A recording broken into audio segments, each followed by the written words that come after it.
Here we are, hitting up events, drinking our way through Chicago beer, and trying not to miss a thing.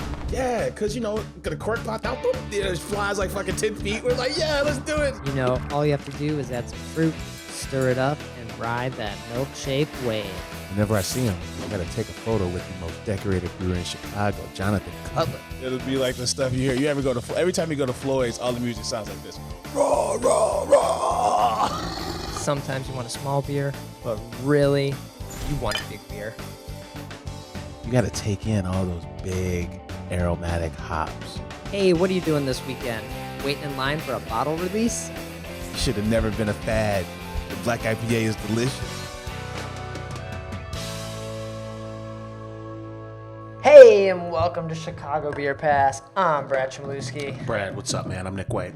and we got our radio beer going here for the podcast. I feel like it, which is basically a radio show, right? Yeah, A radio show for the for the World Wide Web. for the youth.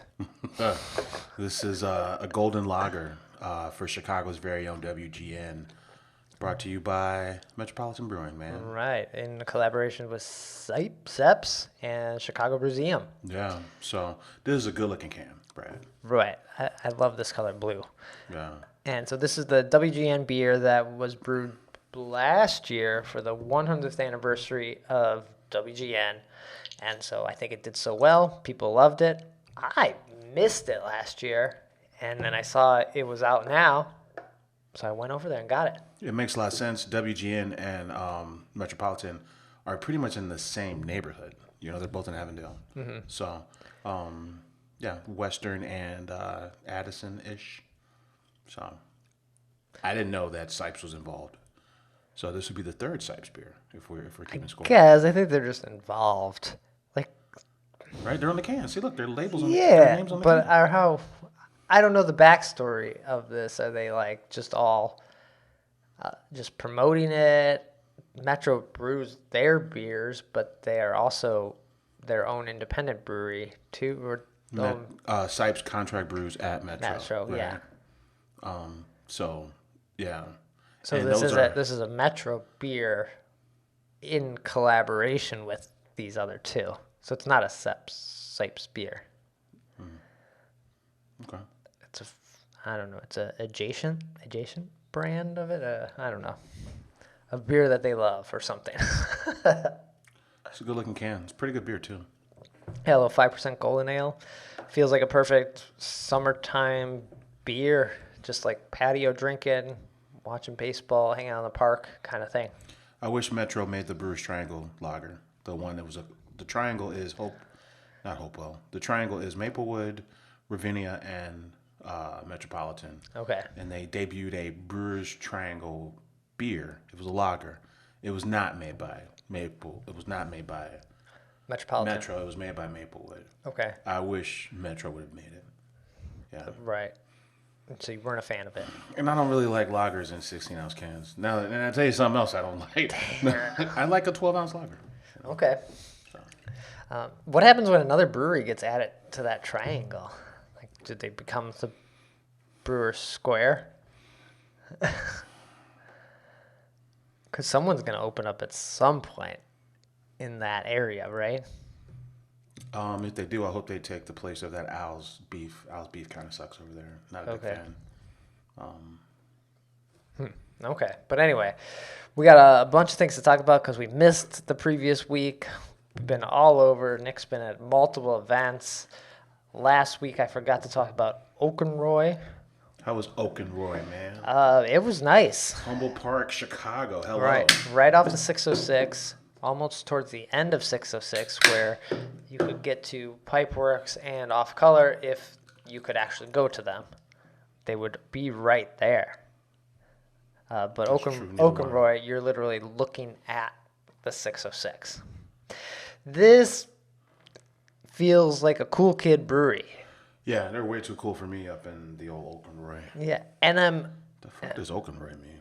I'm not sure, but remember when we were at Oak Park Microbrew and the Night Glow was pouring beer, and he was like, "Oh, my brother has Dayglow coffee." Right. which is next to Oakenroy. Because Oakenroy and Dayglow Coffee are in the Kimball Arts Center, which is a shared business park. Yeah. But this guy said they were going to open up Nightglow next to Dayglow and have night and Dayglow. So you're going to tell me Which there's... sounds cool, by the way. Yeah, it sounds great. And when we mentioned this a long time ago, I didn't realize Oakenroy was there. Yeah. So you're going to have two breweries right there? Why? But That's question A. And then question B, I think the dude who started Oakenroy, or one of the core dudes, because he's always in the videos, yeah. is the same dude that's starting Dayglow. So is he Nightglow? Starting Right.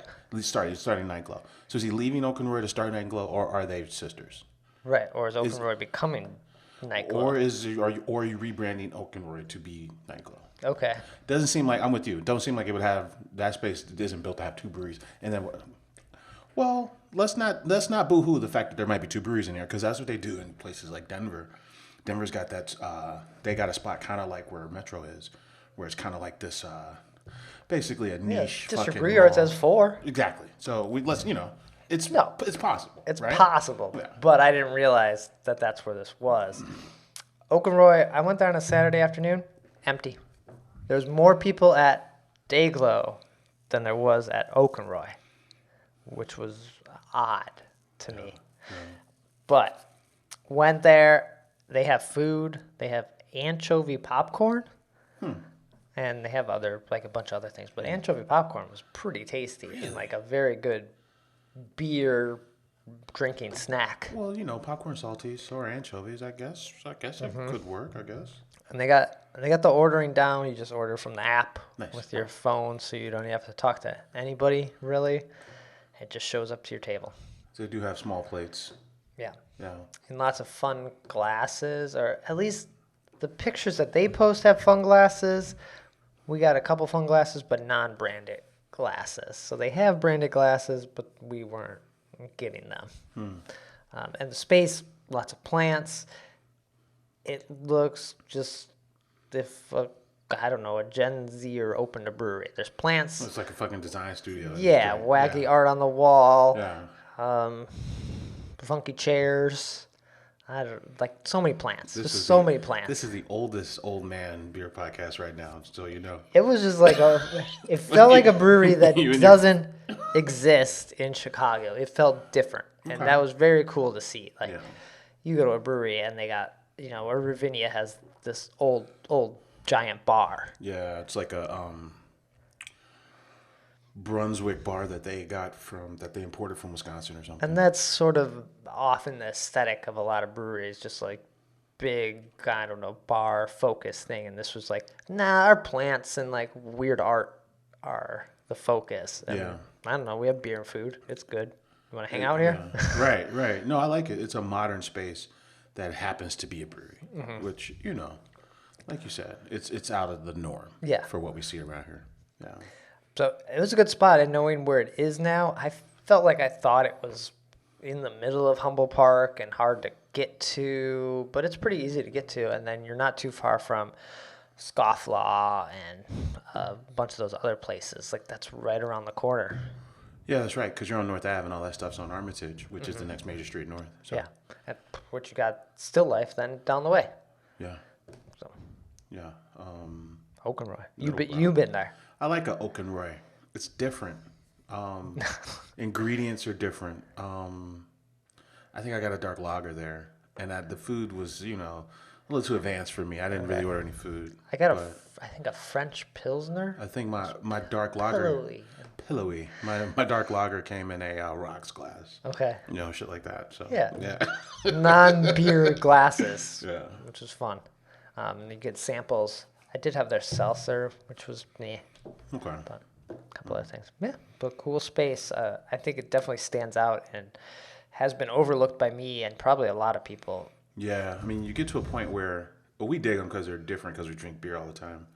But then it might not be on your radar because it's a little too weird for some people. Even though, and not weird in an overall sense, just weird in a beer sense.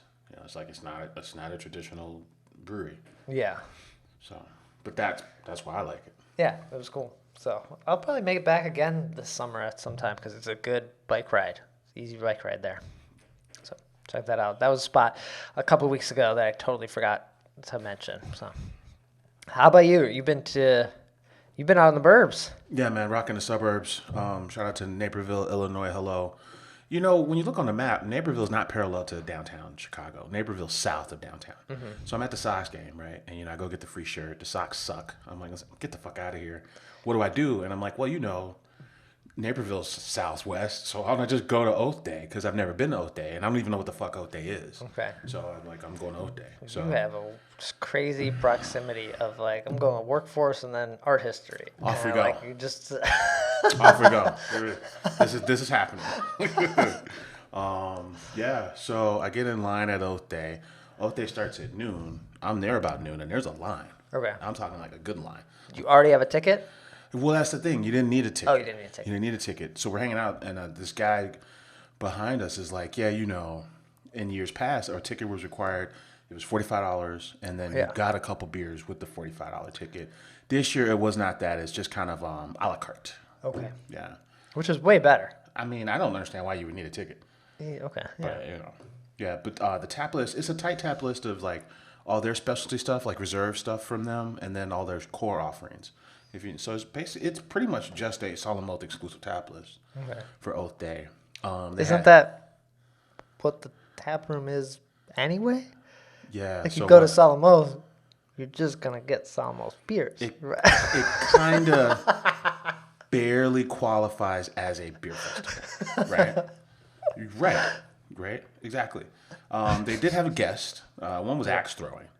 Some mobile axe throwing, and Chicago's Secret Burger, which I heard about, but never had. Did you have? I had the Secret Burger. That was the draw. I'm like, wait, it's Oath Day and the burgers there? I saw. That might have pulled me in. Shit, I was like, oh shit, I was tied up. Because I think the Chicago Secret Society Burger, whatever it's called, I always miss it. Yeah, he's like it's the rival to the biker burger. Yeah. So where does it stand? that's what I'm saying. So We're first, just gonna turn this into a burger podcast. so you walk in, you get your stamp, you get a couple beers, and first thing you do is go get this burger. Okay. Go get in line for this burger. They don't ask you what you want. They know what you want. So they just say, how many do you want? And I think you only get one. So you walk up and they say, all right, this is your total. We didn't ask you what you wanted because you only got one thing. Oh, shit. No mods. You get it. Okay. I like it. I like that. I don't know if you've been to Smith or the Loyalist. I've been to the Loyalist. The Loyalist, they got the seeds. They got the seeds on the bun at the Loyalist. I do like that. This is a nice pop. This is a nice sesame seeded bun here. Because I had a hot dog from Home Depot, non-seeded bun. Got the glizzy? Did you get the wagyu glizzy from Home Depot? No, just regular Chicago dog. And I was like, Foot long wagyu for, like, for the Bradstreet? not a seeded bun. I was like, nah, it's good, but it's not. I missed that. That's true. You want a poppy seed on the bun. You do want the seeds. Bring it all the way home. But so this is a sesame seed. This is a sesame seed bun. So presentation is really good on this thing, and it's a big burger, Brad. It feels like a double. Smash burger. What am I gonna say? Oh, it's loaded. It's got lettuce, it's got mayo, it's got pickles, right? And it's got a good amount of burger too. Okay. So, but it's a very busy burger in comparison to. It's a fantastic burger. To the biker dude. But the simplicity and allowing the cheese and the burger to just be the focus with the soft bread is where biker dude I think gets the slight edge. Okay. This burger is just a little too busy for me. It was a fantastic burger. It's fantastic. I know. I've been eyeing this one. But I like how simple the biker dude is. So I give him the edge. So that was cool. They had a collab, barrel-aged, I want to say barrel-aged barley wine collab with Ricky Cervantes from Foreign Exchange. Oh, nice. And then they had slushy. Who's back, right? He's back. Back again. They had slushy beers. But yeah, this is a place where you go. They have a bunch of cool installations, right? You take a few pictures. You have 2 rounds of beer. You get your burger, and you get the hell out of there. Okay. That's your Oath Day. See, but they also have, which I saw, I think, happening at Still Life this coming weekend, is I think Customer Appreciation Day or something, which I think was similar to what we were at last year around this time when we did an interview with those guys. There was an event that day. And I think, so, And so that might have been customer appreciation. So I'm a little confused now what's the difference between Oath Day and like a customer appreciation day. I thought Oath Day used to have a big beer that got released. Or is that a different event? I did take a picture of the tap list from Oath Day, and I'm trying to, because I don't want to downplay the tap list at Oath Day, but it was hard to pinpoint a specific Oath beer, Right, a specific release for Oath Day. I don't know if I saw that. Because I thought, we had that Solemn Oath little thing that came in the sleeve, and we had like a big bomber, and I thought that was an Oath Day beer. But maybe I'm mistaken, and I'm looking around to see if so 18 beers, 4 were limited releases. Let's see, all barrel aged stuff. Oh, they had a 10-year beer, but this was 2022 was their 10-year beer, a Belgian triple brewed for our 10th anniversary. Okay.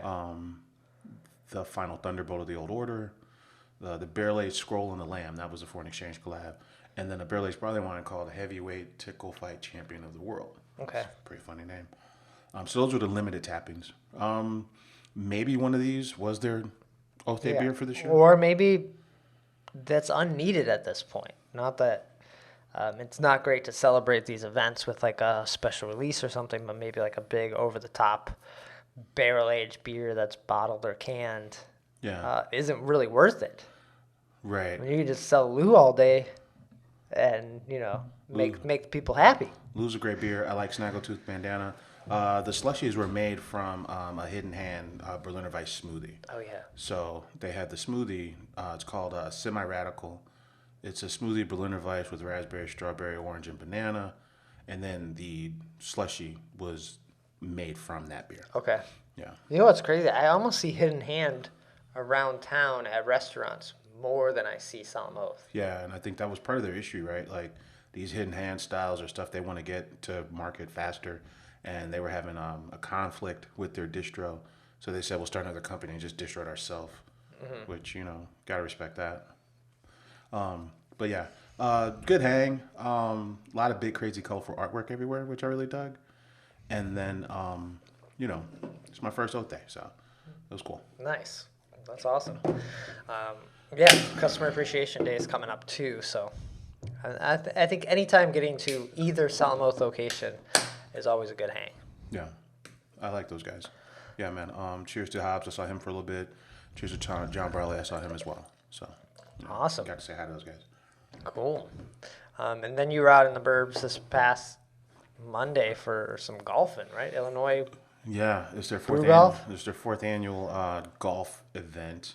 This is in West Chicago at a place called some kind of Prairie. God damn it, Prairie something. Okay. Yeah, Prairie Golf Club, Prairie Tournament. Sure. Yeah. Okay. The Guild. This is your second time going too, right? Yeah. So it's 18 holes. It's on a weekday, and you drink Illinois craft beer the whole day. So my favorite beers had to be this cream ale from fucking Midwest Coast. Oh. It was called 3 from the Tee. It kind of looked like one of the golf tournaments in on the label. Cream ale, like 4.5%. Microphone had a Kolsch. The Maybach from Noon Whistle was really good. And then Art History had something called Gravitas, which was like it's a Czech lager with something called floor malted barley. Oh, sorry, it was Bohemian Pilsner. Bohemian Pilsner with floor malted barley. Okay. Whatever the fuck that means. Like you step on it? You look it up, and it's a type of barley that is sold to them by the barley folk. Okay. But those were all really good beers, man. Because, the Kolsch is like beer-flavored beer, goes down easy, kind of like this golden lager. But, they use super Zazer hops in this Gravitas from Art History. So on a warm day, man, like that cream ale with those hops really, they're more present, and the same for the Gravitas. Okay.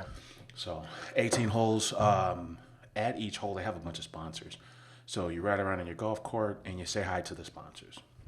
And they're all selling, stuff that you would buy if you were a brewery. Insurance, supplies of some sort. Oh. But Omega Yeast was there. Okay. Yeah, so get to talk to the Omega Yeast guys. You know, we talk about how cool it is that, you know, all the Northwest Side guys won with their yeast strains. You know, they got T-shirts, they got playing cards, all this stuff. Oh, but I'm asking them, I'm like, are you guys from Chicago or you just have an office here? They're like, no, we're from Chicago.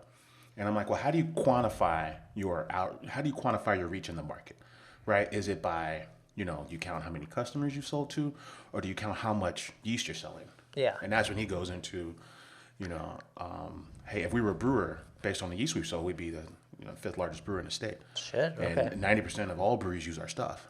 And we're just super fortunate. But then they had I got a T-shirt that said Proper Seltzer.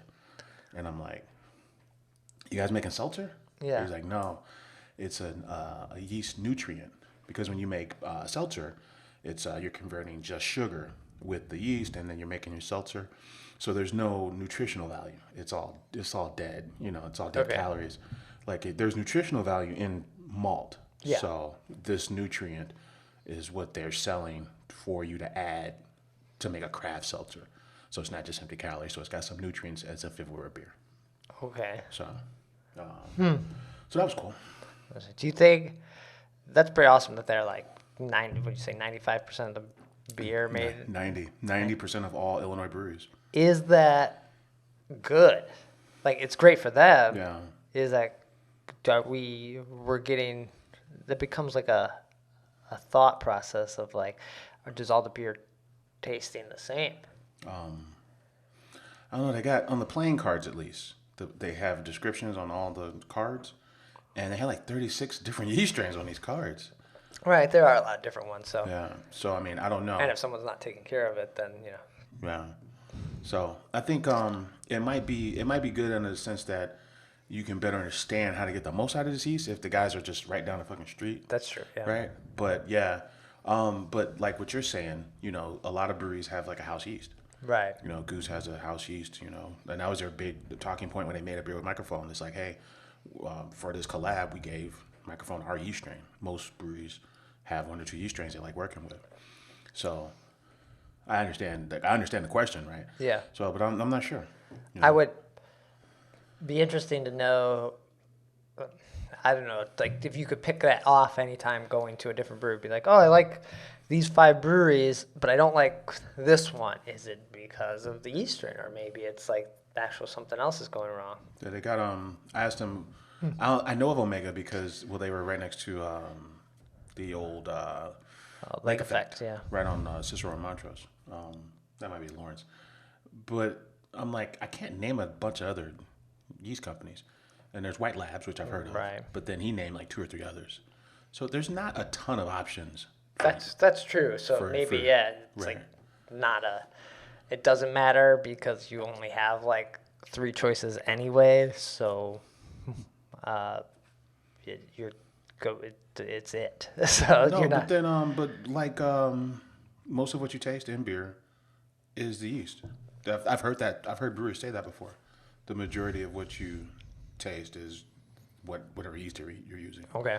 But yeah, if 2 breweries use the exact same, you know, Quake yeast, how similar are those beers going to be? There's a lot of creative levers though you can pull. Sure. Yeah. You know, ABV on a lot of these. When you look at these cards, like ABV goes up to 9 and 10 on a lot of these. Mm-hmm. You know, That's why something like that Quake Fest that District Heroes put down, or even the Oak Park Microbrew when they were doing everyone had to brew the same style beer, yeah. which is fun to try. I understand it's very boring to the consumer, but it's fun to try. And just like all those smash beers, like it's cool to see what one ingredient changes on the beer. But you get super nerdy in that, where it's like most people don't care. Most people don't care. Yeah. Oh yeah. Speaking of Oak Park, shout out to One Lake. I saw them after after you golf. There's a big barbecue at the end, and all the brewers are there hanging out. You know, I was talking to the pre-show. I saw Kevin Carey there, Doug from Metropolitan, or Doug from Revolution, not Doug from Metro. Oh, but the One Lake guys were there. Right, because Metro's not a part of the guild currently. Right. So One Lake was there, and they won Iron Brew, or whatever it's called, last year. yeah. Yeah, so they were there. They were talking about that for a little bit. And I met a crew called 206. 206 is a brewery in Carroll Stream. So the guy's a retired firefighter. 206 was the number for his battalion or his, you know, whatever. Oh, I've seen Firehouse. this brewery. Okay. And Yeah. I believe I've seen pictures of like, I know it's a firefighter brewery, but I've seen like the Blue Lives Matter kind of flags So that- inside their place, which, you know, that's kind of just they're firefighters, so I understand. But yeah, that kind of, Yeah, are firefighters are people outraged by firefighter brutality or what the fuck? What's going on there? I don't know. But they were there, so I learned about them for the first time that day. okay. And that was it, man. Oh, you know who I was with? The guy we met. His name's Rick Garza. He has a trucking company. We met him at Bug. Does Passbug? No, he said he was volunteering that day. He said listen to the show. I was golfing with him that day. It was kind of nice. funny. That's awesome. I'm like, dude, I just saw you somewhere. He's like, yeah, fucking Bug. So it was a funny coincidence. So. That's sweet. Nice. But yeah, it was cool, man. It was a good hang. Awesome. So, man, West Chicago, Naperville, getting it done out there in the West Burbs. Yeah, man. Shout out to Midwest Coast. I went by there because I just wanted to chill on the patio. And get more of that cream ale. Yeah, and try the cream ale. Was it good in cans? Is it really good? Was it just because it was Fucking in the middle of the sun and you're like, It's "Yeah, 85 that's degrees. great." You know, this cream ale is fucking dreamy, man. No. It's named, what was it, 3T? Or like, this is, Yeah, it was kind of goes perfect. so good. It's like, Perfect. this Broken Teeth? They should have been out there, They right? should have been out there, yeah. But you know, by the time you golf 4 hours and you know you have maybe a plate, and you know they got Stern pinball machines out there. They got a tent. On the golf course? No, this is Oh. afterwards. Like waiting to tee off. You're like, yeah, I'll play ya. So it's kind of a reception where you hang out and talk to everybody. Okay. But after like 5 hours of golf, it's like, oh, I got an hour to get home, so I'm out of here. Yeah. So I didn't get to see everybody. Oh, but I did go to Midwest Coast to see if that beer was there, and it was. It was way better on the golf course than it was. Okay. Oh, but they have a public notice at Midwest Coast that they're building a rooftop bar. Oh, that's awesome. Okay. Because they have a patio. They do have a patio, and they have an upstairs. I mean, you can see it, but I haven't been up there. But you can, when you're on your patio, you can see the steps that lead to a second floor. Oh, yeah, okay. Yeah, It's got to be loud on that patio, right? Because the train's right there. train is like a block south. It's got to be like being a pilot project. Well, pilot project, you're like Train's like in the park, in the beer garden. What was I gonna say? At least that train comes way less often than the pilot yeah, project. and then it's a little further away. On the golf course, we talked about fucking Great Central and how they're fucking this up. Oh. And one of the guys is like, Not us. Not just it in general. Not Right. fucking us up. No, not fucking us up. How Great Central has this gorgeous location that you can walk downtown from, and for some reason, clients are leaving left and right. Old Irving, for example, and Sketchbook decided to build their own breweries instead of work with these guys. So the conversation comes up, I forget with who, and they're like, fucking Maplewood left.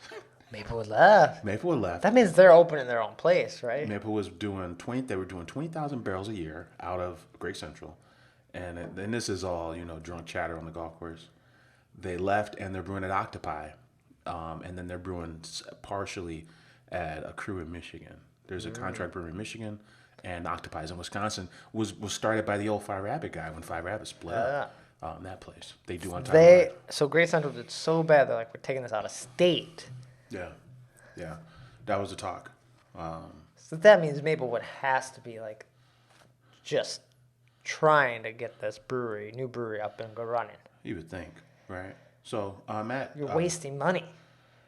well, you have to pay someone else to brew your beer, so you're cutting into your profits for sure. And if you're brewing out of state, you got to pay the tax to come back into the state. Then you got to ship it all back. Yeah. Yeah, it seems like a bit much. So I'm like, well, let's go to Great Central and see what's on draft there.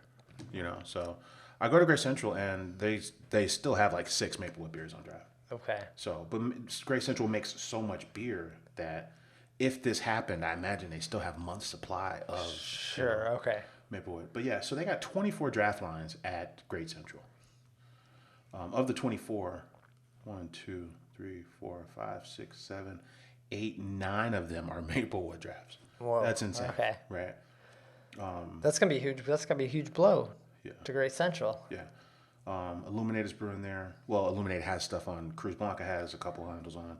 After that, Cruz Blanca doesn't even have a place. It's not even a brewery. yeah, Cruz Blanca's got 3 beers on there. And It's then the only place that you can get Cruz Blanca. there's a Perch beer on. Collab with Great Central. And then 3 Great Central beers. Yeah.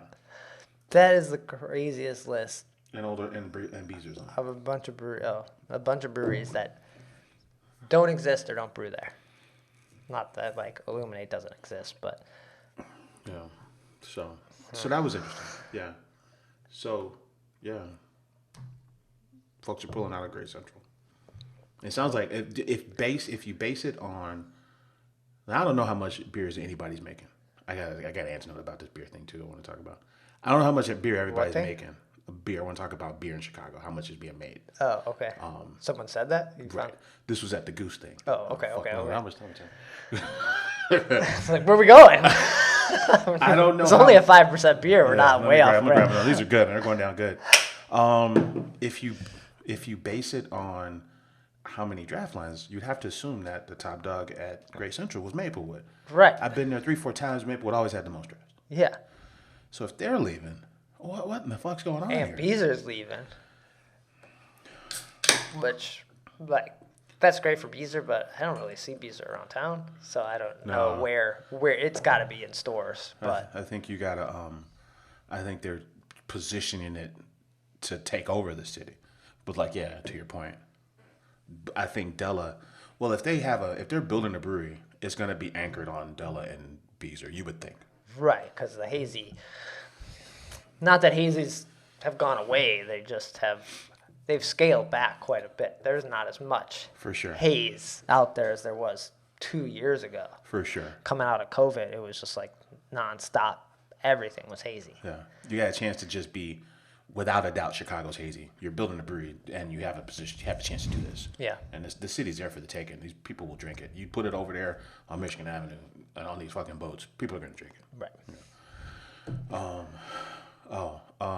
So last thing, shout out to Goose. I was at the Juneteenth takeover at Goose. Yeah. They had like 12 guest drafts. It was very cool. So I'm talking to Goose, and we were talking about volume. Yeah. Right. And I'm like, dude, I'm mad at the Brewers Association because they don't break out Heineken and they don't break out AB. So that means the top 2 breweries in town, we don't know how much they make. Right. You know. And he's like, well, dude, you got to think, we got 400 barrel fermenters outside of the building here at Goose, but they're all full of BCS. So we're not making, although we have capacity to make like 160,000 barrels a year, we're probably making closer to like 60,000 barrels a year. Because most of it is BCS. BCS has to be brewed, put in the warehouse, and then come back to the brewery so it can be flash pasteurized. So it takes up a ton of tank space. It seems like so much wasted time. So like, then you gotta. Well, they had the issue in 2015, so that's why they pasteurized everything. Right. But just the fact that they're just wasting space and time at this brewery that could produce fresh beer in Chicago. And This beer that doesn't need to be brewed here Goose is an anomaly because or there. 312 probably not brewed there. Right. Goose's goal, I think, is to make beers, dial them in, and then have them brewed at AB facilities, right? Leaving space for fun stuff all year here. Right. So all their top beers, like a lot of the stuff from the Beer Hug series, all that stuff's brewed at AB now. The popular ones, 312's brewed there. They do have this new, it was a Kolsch or a cream or a pill. Like I recently had it. And it was really good. I think I took a picture of it. Wish I could remember what it was. So what they said was, you want to consider how much volume people can brew. Okay. When you want to find out who's making the most beer. But in their case, they like, even though we can make more beer than Revolution, they think Revolution's actually making more beer than them. Okay. So Rev might actually be The biggest actual brewery. Most- Outside of. for annual volume of beer, because the styles they make are cranking them out more. They're making IPAs more. They're making fresh session sours more. They make Anti-Heroes are biggest beer. Yeah. So they're making more beer than Goose, even though Goose has capacity to make more beer. And that's something I hadn't thought about. Okay. You know? So when you think about Lagunitas, sure, they can blow everybody out of the water with these 750 barrel fermenters. But they're making beer for the country. Then they're making fucking Amstel Light and all this other bullshit. They're not even probably making their own stuff as much. Okay. You know, so that was a variable I didn't consider when I'm wondering who's making the most beer in the city. They might not be making craft beer, or they might not be maxing out their capacity like Goose. 'Cause Goose can make more beer, but they're choosing to make a beer that takes longer. Okay. You know, so that was all. So then, okay, so Revolution is potentially probably the most beer producing brewery in the city. Yeah, yeah. Because Half Acre's not in that top 50. They're not. Oh yeah. Revolution is. Yeah. And they just lost how their little three barrel thing. It's got to go to Suncatcher. So even less. 7 barrels, that's 7 barrels every month gone. Yep, we can't. We got to subtract that. Chips away, right? Yeah. Damn. Okay. All right. Any other stops then? Was the Juneteenth lineup all black breweries, or was it just guests of Chicago? Collabs and black breweries. Okay. So Black Calder from Grand Rapids, they had a collab with Shalonda and Goose, and it was I think it was called Mona. So it was a ginger wheat ale with peach. And I was saying, you know, this is on brand for Goose to have a beer named after a woman because, you know, Sophie or, you know, Lolita, Halia, it goes on and on, you know, Dominique. You know, I can remember hanging out with Lafleur at Goose, and I was like, yeah, you know that beer you like, Laura? Like, oh, this is Laura, you know. So it's like, you know, it's funny that it was named after a woman. How was the peach level? Because we talked about District Brew Yards and me having that peach cream ale from around the bend. I was like, it was too much peach. Yeah, I had a Haymarket peach IPA, and I thought it was too much. Add bug. Right. Too much peach. Was this too? How was this peach? This beer was fantastic. This is the best beer they had that day. Okay. Was this beer? Maybe it was white peaches. So white peaches are like A lighter. little softer. Yeah, but I don't know less- what they used. I don't know what they use either. I know they used a peach juice Oh, and fresh ginger. maybe the ginger probably cut through that. And it's really peach in essence. Like, it has a peachy, pillowy aroma. Okay. The body is more like a classic wheat ale with a little hint of ginger. That's nice. Okay. And then it's actually 7%, but it pours like a 4%. That's why I thought it was interesting. Yikes. I was like, oh shit, this is 7%? I look on the board, I'm like, Jesus Christ. But it poured really well, so I was kind of surprised by that. But I think the ginger's kind of hiding some of that. Okay. It's not ginger in the sense that, you know, who had a big 7% ginger was Ballast Point at one point. They had a big 7% ginger ale. This wasn't that. It was really good. But no, I think the guests were Black Calder. There's a collab with Sketchbook and Jay Westbrook. Haymarket had a few beers on with black brewers. Black Horizon was there. Funky Town. Thank you. Funky Town was there. Moors. Now, the Moors beer, the Moors had a pear Pilsner, and I think that was an example of too much fruit. Okay. Like, it was a Pilsner, it was kind of balanced out by kind of like almost medicinal kind of pear note. And that's why I really like the Goose one. I'm like, because look at them, man. I'm like, look at this fucking Moors thing. It's out of whack. This Goose thing is fucking money. So that's how I really noticed it, how good the Goose thing was. Nice. Okay. But yeah, I bet you a lot of that stuff's still on. Cheers to them, because I thought it was going to be like 3 or 4 beers. They had like fucking 12 beers. It's like a proper invasion. That's awesome. And you don't know Goose for doing this a whole lot. I know they did it when Phase 3 came through. Phase 3 was a guest draft on there. And then, of course, Virtue, but that's basically family. So Goose is coming around to like really just kind of partying with other breweries all the time. And I'm here for that. So cheers to them. That's great. Yeah. Cool. The only other stops I made too, I did hit a Metro. I had the whatever the coffee one on, not the jitterator, the other one that Yeah. they never have jitterator on. They always have the other one on. Yeah. What's it called? It's disappointing. Why can't it go the other way around? But anyway, that was just hanging out there for a little bit, and then hit up Corridor. Got in there right as they were closing. Had a beer, may have had an old fashioned. We sat at the bar. A quarter? Yeah. I think I had something called, I don't know, was it White Zombie or Haze? Killer Mother? I don't know, something like that. Zombie hates. No, I don't. It was good, and enjoyed it. I was gonna get some cans for the show, but they ended up giving me the check and were basically like, get out of here, kind of thing. It was like 10 o'clock. Oh, They're like, get out of here. We're closing.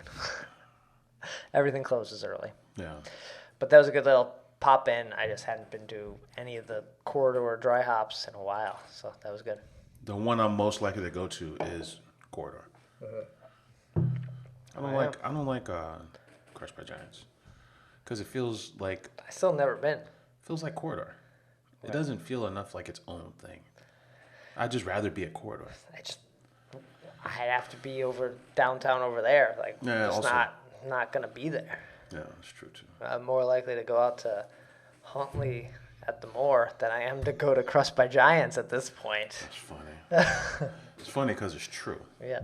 And speaking of Moor, they're opening another brewery. More Villa Park, Huntley Moor. Yeah.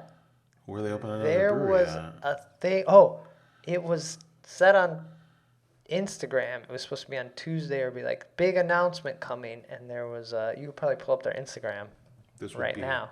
So this would be the third Moor. Right.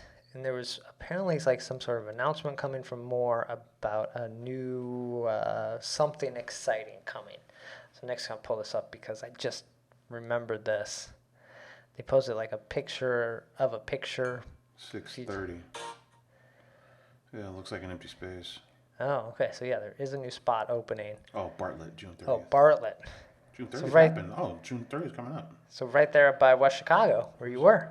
That's where Bartlett is? Yeah, Bartlett's right there. Okay. Another Moore. They're turning into fucking I don't know if that's easier or harder to get to from. the rock bottom of the closest one's Villa Park. Right. But Yeah. Bartlett and West Chicago are like, they're in between the expressway kind of thing. It's like going to St. Charles where it's like, this takes forever. It took me a good 57 minutes. So the Huntley one's very easy to get to from the city because it's right off the expressway if you don't have traffic. Yeah. So Bartlett Moore. There you go. You know, they'll have 3. Alter will have 3. Phase 3 will have their Villa Park one opening soon. Elmhurst. With food. So that'll be 2 for them. Noon Whistle's got 2. Solemn got 2. Two Brothers had two, right? They still got 2. They got still got Warrenville 2? and Okay. Aurora. Multiple locations for Yeah. a lot of folks. Right. You said Solomon. Yeah. Old Irving's new spot is opening. Sketchbook. It takes 2. Oh, Sketchbook's got 2. Yeah. Yeah. Everyone's got 2 these days. If you don't have 2, that's like a new level of the club. What are you doing? Does everyone at District Regards has 2? Every District Bureau has 2. Goose tried to get 2. Goose wanted to be. Well, they'll have Salt Shed. Oh, well, Goose actually does have 2. They got 2, yeah. Yeah. So Old Off Color has 2. a lot of breweries have 2. Pipeworks is gonna have 2 if they ever open that fucking They place. sort of have Oh, they took over Bishi. Bishi, yeah. That's funny. Which I got a good to. I forgot. That's a burger. I need to try again. The Bishi burger. Because it's the Orange and Indian burger, Yeah. which has always been a really good burger. Right. Yeah. Yeah, man. I think Biker Dude is still a champ. This Chicago Secret Burger though is worth the hunt. Okay. There's a dude behind me. He's like, it's just a burger, and I'm like, I disagree, bud. Then get online. Then go to McDonald's. There's a Culver's down the street, man. Culver's is just a burger. This is not. Yeah. This is not just a burger, son. With all due respect. With all due respect, pal. Yeah, and this is just a beer too. Get out. Fuck out of here. You're not welcome here. Damn. All right. Anything else before we get out of here? Man, I think that's it, man. Shout out to Temperance. They're doing They're doing their Beechwood Blonde Day. Yeah. So we're gonna shut down the parking lot and have DJs and empanadas and stuff for their pineapple gold meal. Yep, that sounds good. I'll be drinking pina coladas in Cancun next week. Oh wow. So I will not be heading out to the burbs. Brad is on a roll, man. Travel sounds nice, man. That sounds, and you know what? Get you some fucking ocean. Yeah. Get you a good ocean breeze. Nothing tops an ocean breeze. Right. So I'm a little jealous. Lake breeze is cool. Lake ain't the ocean though. The ocean is a different kind of breeze. Yeah. You know. But It's gonna be nice. yeah. So that's gonna do it. Nick, where can people find you? Get in touch. Hey man, I'm on Twitter at Nicosio. And I'm on Twitter at BRAD, Chicago Beer Pass. We're on Twitter. We don't post a lot on Twitter. We're always posting photos on Instagram. Nick's throwing up some reels lately. Check those out. And we'll be back soon with another episode. Take care. Cheers.